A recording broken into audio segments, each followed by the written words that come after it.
Hey, this is episode number 194 of the Wild Edge of Being Human podcast. And stick with me on this one. I felt a little rusty there at the beginning. I was slow. It's early morning as I'm recording. And stick with me, because even though, and maybe this is a life lesson for us all. You know, I saw a TikTok last night. Here are the 5 best TEDx talks. And notice how they all instantly start with this technique. There's a technique. Y'all, there's a technique to hook you.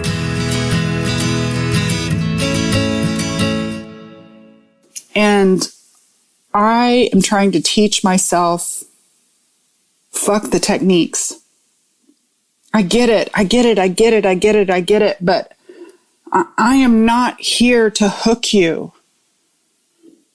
And so the beginnings of my podcast might be messy and sloppy and kind of boring, but our incessant need to be entertained and our short attention spans are fucking killing us. And that's actually what I don't mention any of that in this podcast, but the beginning is a little slow. I meander. It's not all nonsense. There's some juice in there. I meander a little bit, but I eventually get somewhere really good. And so I want to encourage you to stick with me for the ride. I love you. And I love you for being on this journey of being in the wild edges of being human. This is episode 194. That means we're about at 204 episodes, y'all, of this podcast that's been going for years. Episode 194. I'm going to tell you a story. And yeah, all these pauses don't make for great podcast audio. And, oh, it's so funny. My brain is doing exactly what I'm going to be talking about today. My brain is stepping into the shoulds. I should not have all this fluff at the beginning of a podcast. I should blah, blah, blah, blah, blah. And my dear, the shoulds are suffocating us. It's Sunday morning, and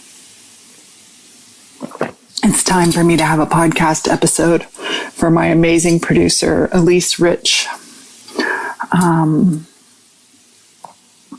And she's so patiently waiting for it.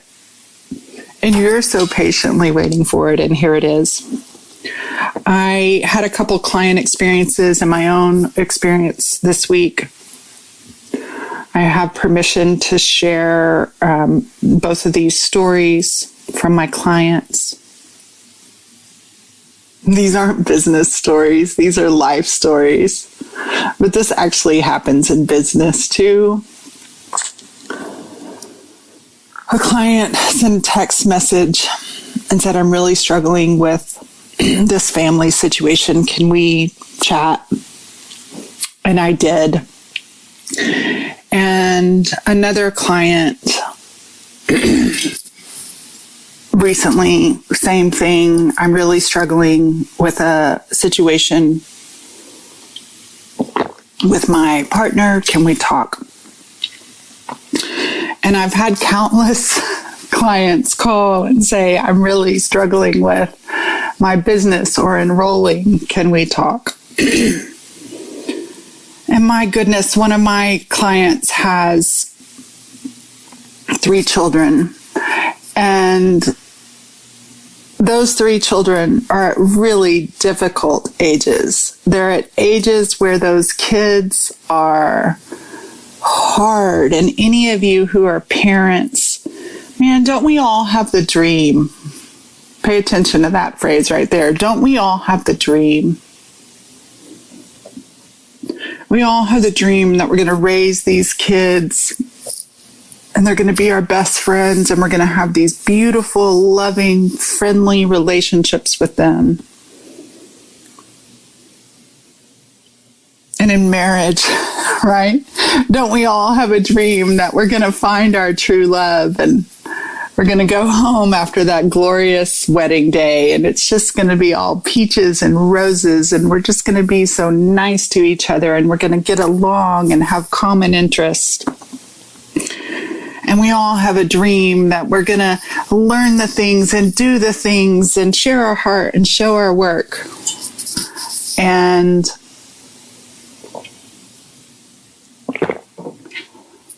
everything's going to work out.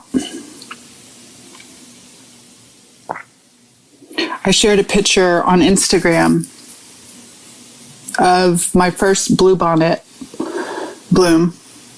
And my first bluebonnet bloom, right now it's a lone bluebonnet, is in a wildflower garden that just 4 weeks ago looked completely dead because we had a freeze. But what I've learned about the wild edges of being human is that our expectations that life is always blooming and beautiful create so much misery when it's not. And what we don't necessarily learn is how we learn how to dream and how to vision and how to hope. But we don't learn how to be with the most normal human natural realities. And so for my client that has the 3 children that are having really difficult times, and they're doing very normal teenager-y things. They're doing very normal, not fun parts of raising children. Sometimes kids are buttholes. Sometimes husbands and wives are buttholes to each other. Sometimes blooms freeze and die. And I know, my God, I'm like slow and rusty this morning, and that's okay. Thanks for being with me. What I wanted to help my clients see, and the first thing I did, and I do for all of you that are really frustrated and scared, man, here's what happens when, especially those of us, well, I don't know what it's like for somebody who's not a people pleaser. I'm a people pleaser. We'll speed this up here. I tell a story in my book, Unarmored, about an argument I had with my husband about 7 years into our marriage. And I have a history of getting really triggered by conflict. Dogs barking.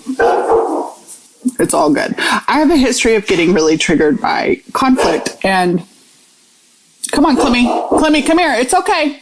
Come here. I have a history of getting triggered by conflict.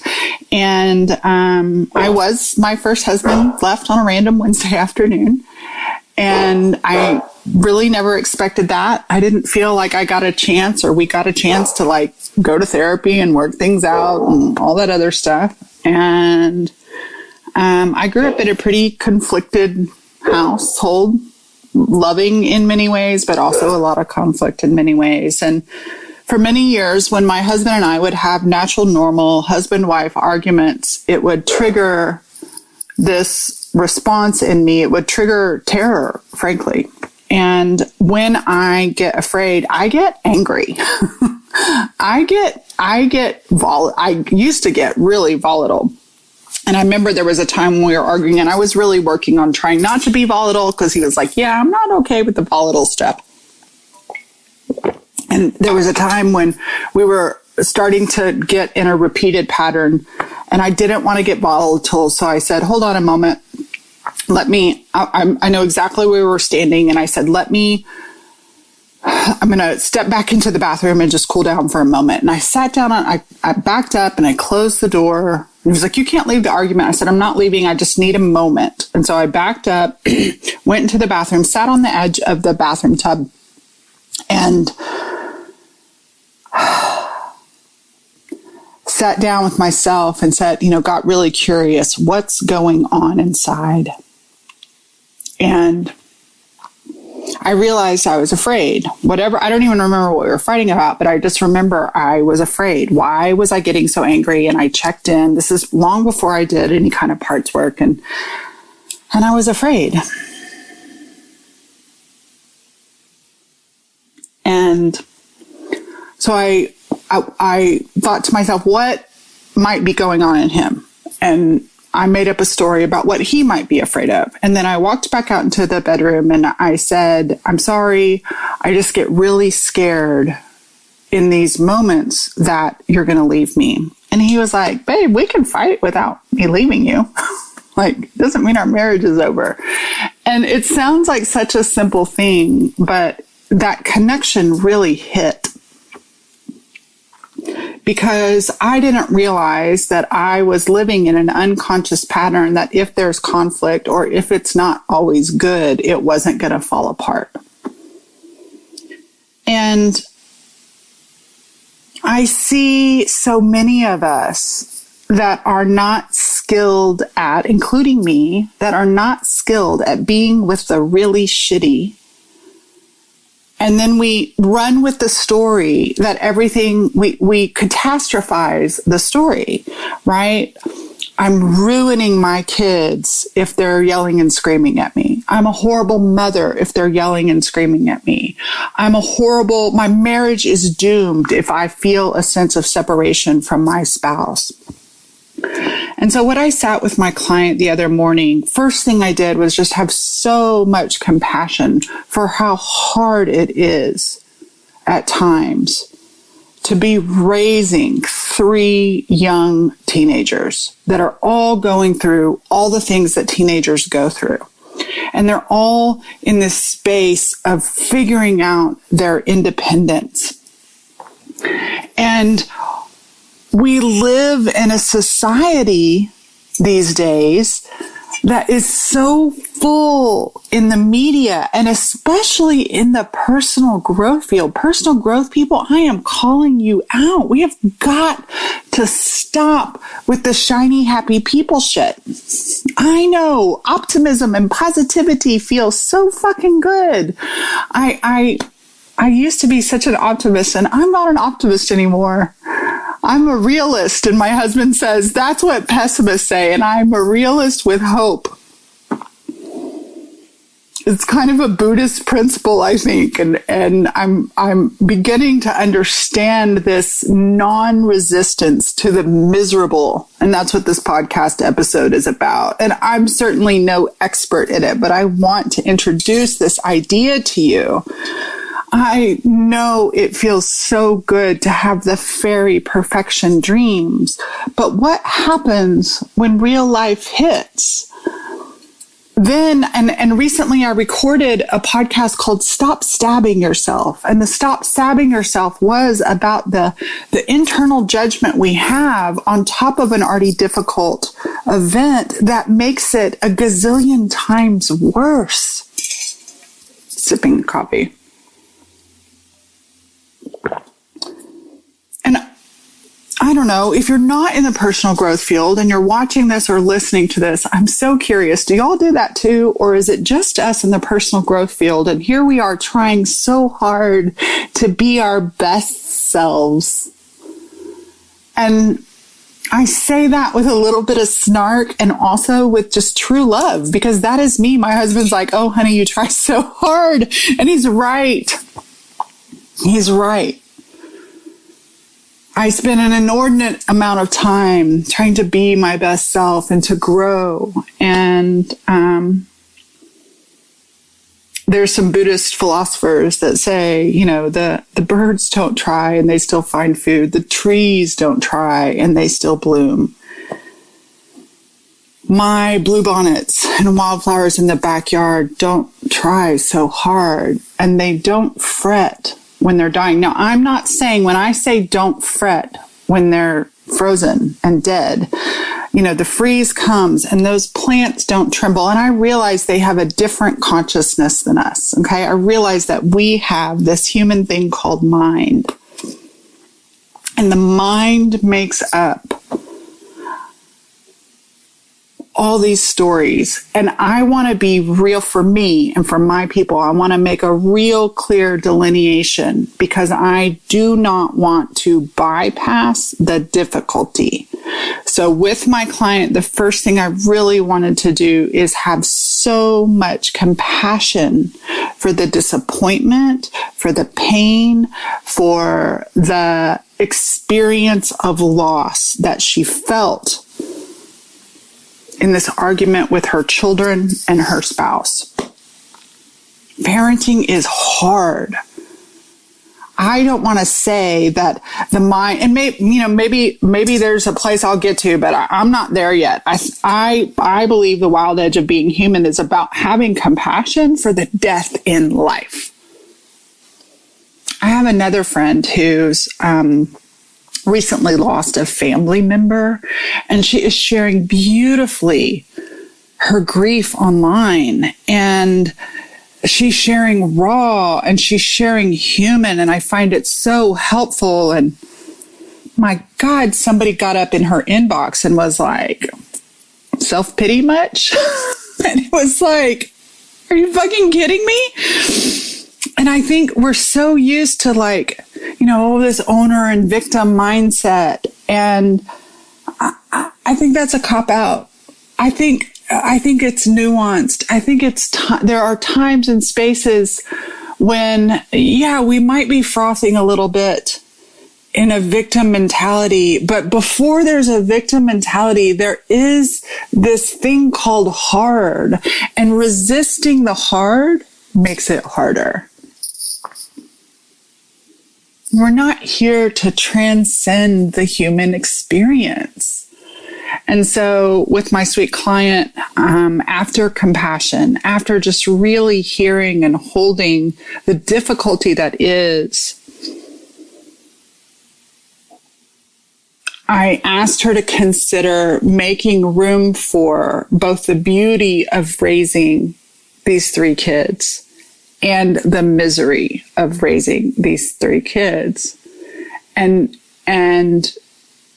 I was listening to Living Untethered by the guy that wrote The Surrender Experiment. This Singer, can't remember his first name, it starts with an M, Michael Singer. And he talks about, I loved this, he talks about, and I know I haven't read all those books, I can't believe it, I'm behind as a personal growth person because I haven't read all the Michael Singer books. But he talks about how we can watch a sunset and we can just have our mind blown. And what he means, and he says, and I'm paraphrasing what he says in the book, and he says we can have our mind blown by the sunset. And what that means is we're just taken over with the present moment, and we're completely in the present moment. We're not actually thinking, we're just experiencing. And we don't know how to have our mind blown with the difficult. So we squirm and we resist.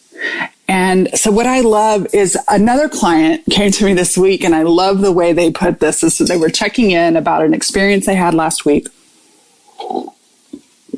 with their partner, and they're wanting to feel some closeness with their partner, but they felt distance instead. And the way they put it to me was, when I noticed the distance and my disappointment, I just allowed myself to be with it. And in IFS, we talk about turning towards and befriending. And so I personally use the mantra like, hello, disappointment. Hello, fear that there's a separation between me and my partner. I am with you. I am here for you. And it's not just a cognitive thing. Okay. It's not just a mind thing. And so this client talked about really practicing being mentally, emotionally, somatically present for their experience of separation from their spouse.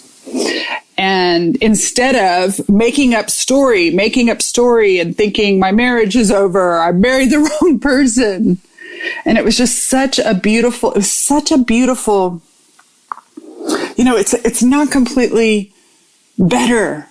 And we live in this society that is always demanding the outcome and always expecting the outcome.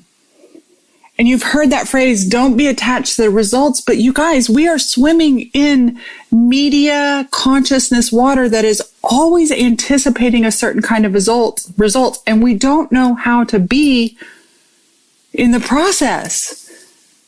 And so my favorite moments of this week were I had a client get some amazing results this week. She was selling out a group program and she wanted to sell 8 spots and she sold 15 spots for a year at a really fun, juicy rate. And so she's going to have 2 cohorts of this group. So, I love those results. And these moments where people are willing to be in the process and doing a slight tweak in their internal process to be with what feels real, to be without judging the disappointment or the separation. And I realized there's a spiritual group there's a spiritual teaching or a group that, love what is. And I think even when we say love, I know my brain, because my brain enjoys love. Oh, this is good. Because my brain enjoys love, I think I convert it to enjoy what is. And I don't think that's what the masters were saying. And I think that the verb love, and so I don't use that phrase. I don't use that phrase with my clients on purpose. I use be with what is, make space for what is. Notice the parts of you that resist. Notice what they're craving. That to me is the behavior of love. But when we say love what is, does anybody else get kind of fucking triggered up? Because we have an association that love is always enjoyment.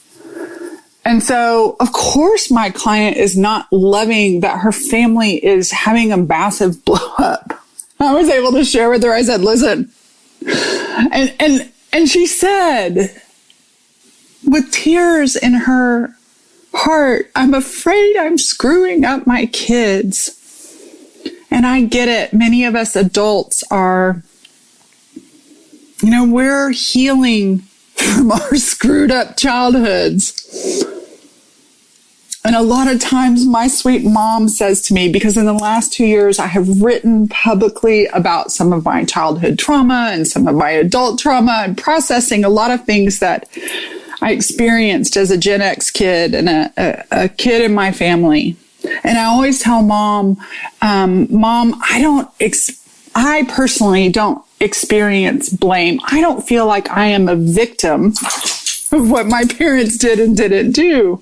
Hi, Clementine, you want to come in here for the podcast show?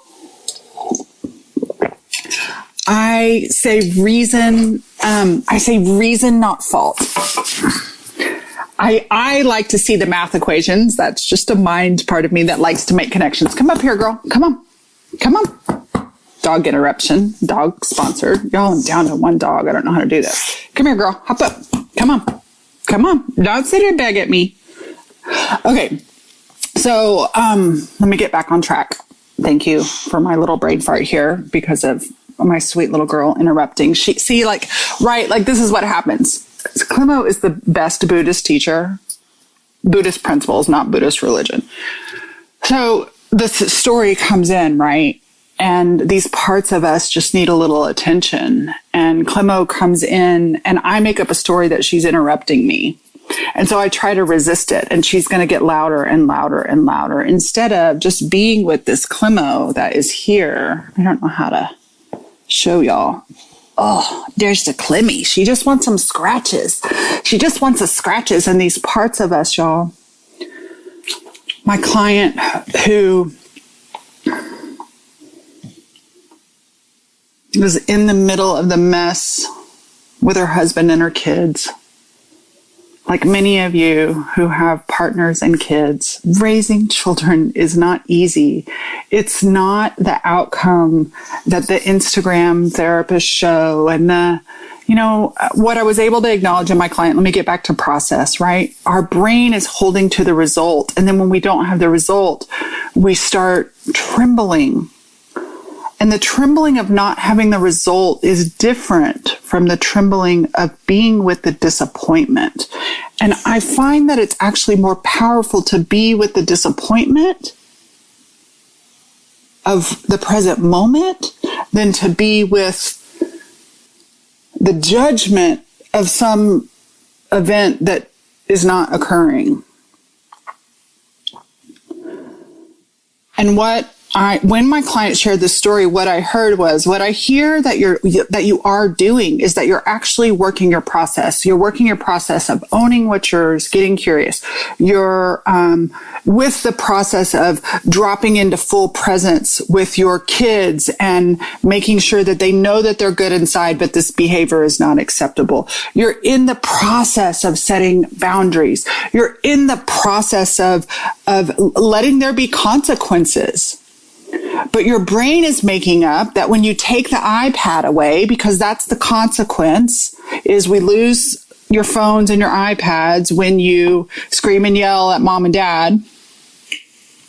You're making up, you're expecting this teenager to go, and you create repair, right? Like this client knows that it's not the disconnection in a conflict, but it's the ability to create repair. And so I hear my client doing and being in the creating repair, and the kid doesn't externally let we see right now respond to the repair. And that's when my client is like, everything's not working. It's not working. I'm doing all this work and it's not working. And it is. Because know your teenage child, your young teenage, junior high age child is not always going to be able to have the cognitive capacity. They do not have abstract thought, and they don't see the way us adults see. And so they're not going to be able to turn in that moment and say, Mom, you're right. My behavior was lousy. I love you. Thank you for holding me accountable when it's hard. You're not going to get this fairy tale response.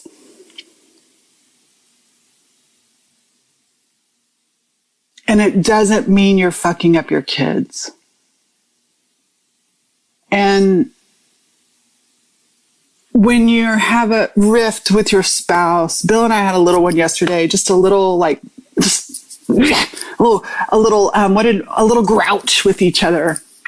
And I notice when we have a grouch with each other, which to me, the definition of a grouch is just like, we're just not communicating on the same wavelength. And because we're not communicating on the same wavelength, irritations can get a little higher, right? Like there's just some days with your spouse, you're in flow and you're in sync, and other days you're just kind of like, And yesterday morning we were just, And there are parts of me that when I experience that, those parts, not all of me, certainly not the core self of me, those parts automatically go, you married the wrong person. Instead of what Bill taught me so many years ago. You think that if we have a grouch, if we have a fight, and I'm going to leave this marriage, or that this marriage is horrible. And it sounds so simple, but I need you to understand, and I need us to understand the stories our brains make up in the mind and how they run away from the present moment. And so when we talk about being with the present moment, I don't just mean in this Zen state of fucking perfection. I mean be with, which simply means be the noticer of what's happening. Be the acceptor of, yes, there's distance between me and my spouse in this moment.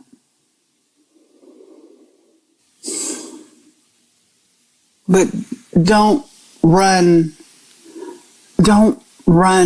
with the misery story. Don't run into the future of I'm messing up my kids, or I married the wrong person, or my business is going to fail.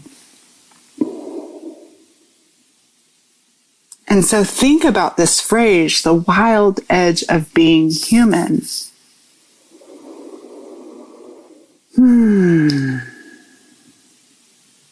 Think about the cycles of life. I know that death and arguments and failures and illness and suffering does not feel fun. And I know that even being with and learning to feel those things is not comfortable. I know that it's so funny because my brain is like, when I hear some of these spiritual platitudes, my brain automatically goes to like, oh, I'm supposed to love what is. I think that loving what is a little bit more messy, because I'm not supposed to transcend this human experience. Even in my noticing and even being in self-led, because I'm a human being, there's going to be a little bit of the story. My friend that is grieving, and I love what she said, when someone had the audacity to go up to her and say, we're really good with grief. Like, we as a humanity know how to do grief. No, we don't. We don't know how to do grief. And my clients never lost their mother before. Or I'm sorry, this is not my client. My friend has never lost their mother before. They have no experience losing their mother. And 2 weeks after losing their mother, someone comes up and says that she's being in self-pity. And maybe it's true. And I love that my client said, or I'm sorry, not my client, my friend said, I do feel sorry for myself. And my God, that was the most loving thing. But someone a long time ago threatened disconnection and said, don't feel sorry for yourself. And what if we knew the holy wild edge? What if we knew how to lovingly feel sorry for people? And I love that my friend knows how to feel sorry for herself at this time of loss. That is fucking beautiful.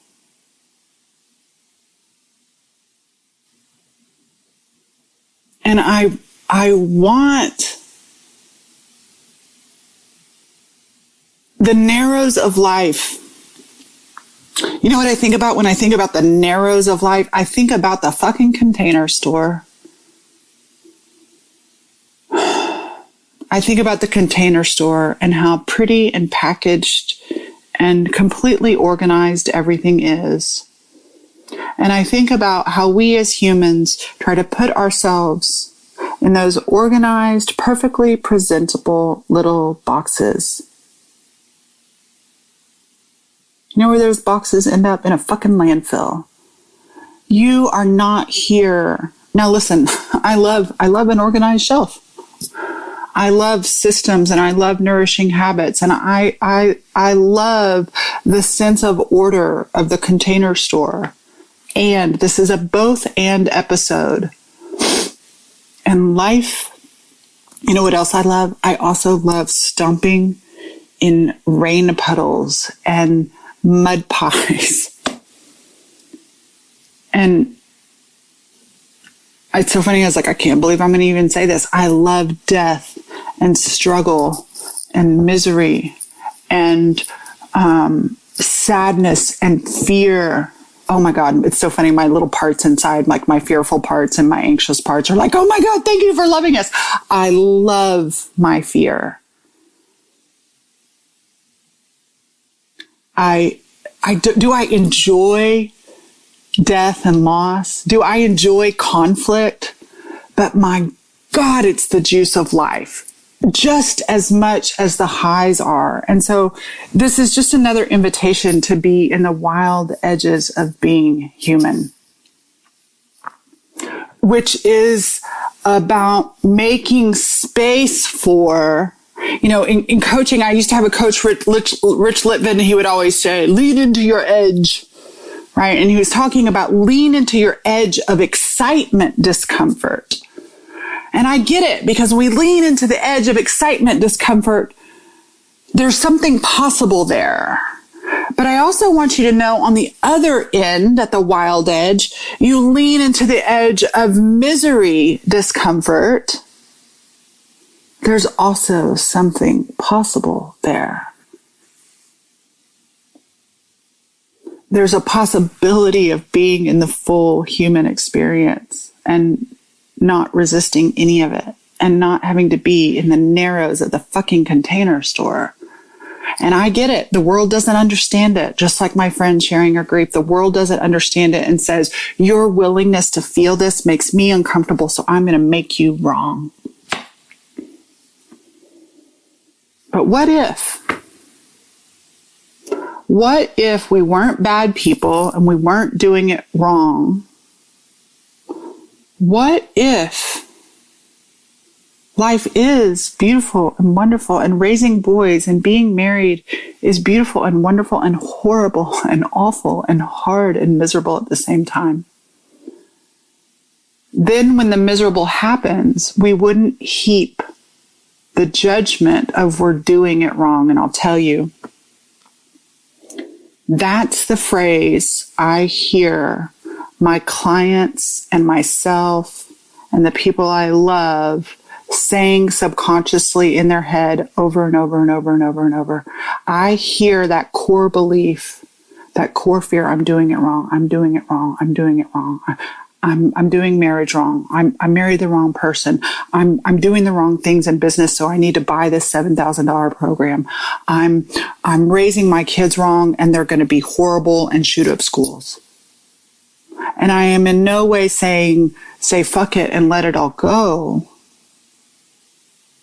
But I'm saying be engaged, be willing. Now listen, it's going to require rest. It's going to require timeouts, but be engaged with the difficulties just as much as you are with the goodness, and see what's possible for you. Thank you so much for spending time with me. Hey, Camp Cultivate this year, May 7th through 11th in Austin, Texas. The theme of this year's camp is the wild edge of being human. And we're going to be exploring some of these human paradoxes, and we're going to be exploring some of the skills of, so I can say be in the wild edges, but we're going to be exploring some of the skills, like how do you actually do that? And so it is a deep coaching intensive. It's part retreat, part intensive. We have movement, we have nature, we have just social, relaxed, fun time. And then we're going to have some really yummy, deep conversations. And I have about 5 or 6 spots left at Camp Cultivate this year. Right now, there's not a payment plan on the webpage, but I'm going to be putting one up in the next few days. I realize, listen, y'all, the price of camp has gone up. I know the price of camp has gone up because the price of holding an event has gone up. And so if you want to come explore in person, really small, intimate event, we're going to, my 25 people. Right now I have 19, including me and my assistant. So it's a small, intimate event.